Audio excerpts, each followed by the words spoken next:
배우자 증여하고 자녀한테 증여하고 그렇게 해야 보유세가 줄어드는 이런 상황을 왜 가져가야 되는지 잘 모르겠어요.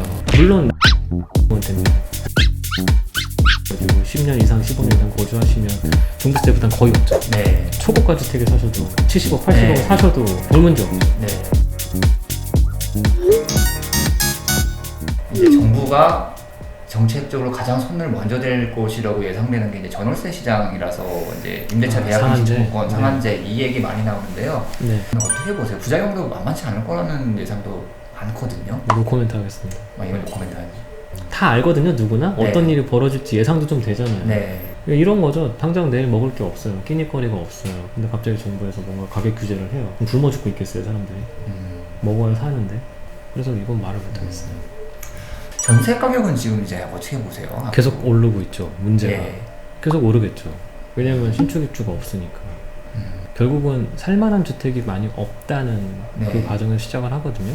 그러면 살만한 주택이라는 건 지금 입장에서는 적어도 한 8년차 안으로 들어온 준공한 지 얼마 안 된 주택들을 의미하는데 문제는 올해부터 막 줄잖아요. 네. 꼭 서울만 줄지도 않아요. 다 줄어요. 다 줄죠. 전국 다 줄어요. 네. 지방도 다 줄어요. 그럼 내년은, 내후년은 금리가 싸니까 네. 전세 보증금 내기가 네. 수월하죠. 그렇죠. 그럼 월세를 아무도 안 구하죠. 꼭 금리 인하가 집값 상승이라고 생각하시는 분들 종종 많은데요. 그게 네. 막상 중요한 게 아니라 전세 구하기가 쉬워진다는 거죠. 보증금 내기가 네. 부담이 줄어든다는 거죠. 네. 그럼 모르겠죠. 공급하고 이게 안 맞는 상황에 그런 일이 벌어지니까. 그렇다면은 이제 정부 정책을 얘기할 수밖에 없겠는데. 네? 정책에 대해서 저 무슨 얘기를 다 옳습니다. 네. 아니요. 그렇다기보다 올해 공시 가격 이제 아. 확 올리면은 그건 좀 말해야 돼요. 왜냐하면 작년에 감정원에서 안 올랐다고 했거든요. 이해가 안 된다는 거죠. 저는 거꾸로 작년에 많이 올랐다고 했으면 받아들이기 쉬운 것 같아요. 뭐 예를 들면 압구정이 한 30% 가까이 올랐고 대치동 도곡동에 40% 오른 데도 있고 강남구가 20몇% 올랐는데 그 20몇 % 올랐다는 거에 그 공정시장 가격비를 5% 올린 거 가지고 설명하기 저는 약간 좀 부족함이 있는 것 같아요. 그럼 감정원은 올랐다고 해야 돼요. 그러니까 평소에 계속 지표는 안 올랐다, 심지어 서울집값 빠졌다, 지금도 빠졌다고 얘기하는데 근데 그 공시지가 올라가는 것들을 그렇게까지 너무 과하게 올리는 거는 문제가 있죠. 말씀하신 대로 그거는 좀 말해야 되겠어요. 그렇다면 보유세 부담이 이제 심해지는 되죠. 다주택자들이나 네. 그냥 강남에 이제 소위 이제 똘똘한 한 채 갖고 있는 중대형 보유자들이 이제 보유세 부담이 꽤 높아지게 되고 그렇죠. 지금 말씀하신 것처럼 이제 강남의 이제 고가 주택들은 어떤 작은 변화에도 출렁임이 되게 심한 모습을 저도 최근에 많이 봤거든요. 네. 좀 영향이 있을까요? 있죠. 증여하시죠. 그럼 보통 1, 2, 3월 달에 하락하고 그럴 때 제일 많이들 하는 일들이 증여잖아요. 증여를 해야 일단 보유세 부담에서 조금 줄어드는 게 있으니까. 근데 이제 증여라는 거는 거래의 전체적인 메인을 결정하는 건 아니기 때문에 이제 뭐 하락이라고 얘기하기는 어려운 거잖아요. 그런데 예. 작년하고 올해랑 비슷한 게 뭐냐면 전체 거래량이 별로 없으니까. 예. 작년도 사실 하반기부터 많아져서 올해 2월 때까지 상반기는 10만씩 정말 없었죠. 10만 건씩 거래했지. 예. 거래가 너무 없다 보니까. 그러니까 이제 증여거래 너무 많아요. 네. 작년 2월 3월 같으면 강남 3구의 거래에 증여 거래가 거의 70% 갖고 왔어요. 그러면 그게 시장가를 호도한다는 거죠.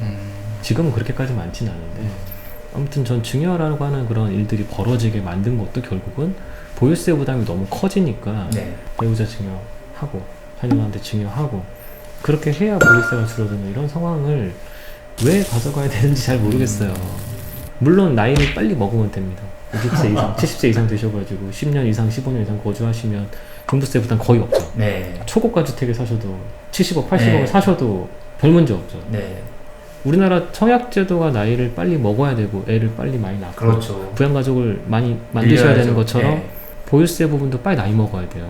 그러니까 한국 빨리빨리 나이 먹어야 돼요. 한국 시스템은 자꾸 장이 웃어요. 그리고 40대 50대 그분들 돈 제일 많이 쓸 텐데 막상 그렇죠. 자녀 교육해가지고 오히려 거기다 혜택을 줘야 되는 거 아닐까요? 되게 좀 불합리하다고 생각해요 저는.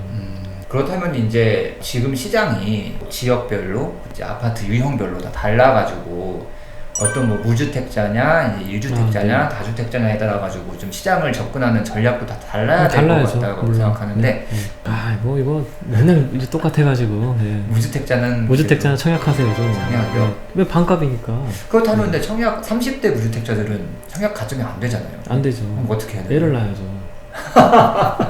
이거 너무 제가 우스개로 말씀드리는 게 아니라 네. 그게 제일 쉽기 때문이에요. 네. 특히 서울에 사시는 분들이 아니면 빨리 다자녀로 가시는 수밖에 없어요. 두 번째는 서울에 종종 나오는 특공도 좀 이용해 보시면 좋죠. 뭐냐, 평수 작은 거. 올초처럼 개포 프레지던스 차이처럼 10몇 평 네. 부양가족 6명 네. 말이 안 되죠. 근데 네. 그게 충족 요건을 갖췄으니까 그게 되는 네. 거잖아요. 그럼 그런 분들은 되자마자 2배 나는 거고.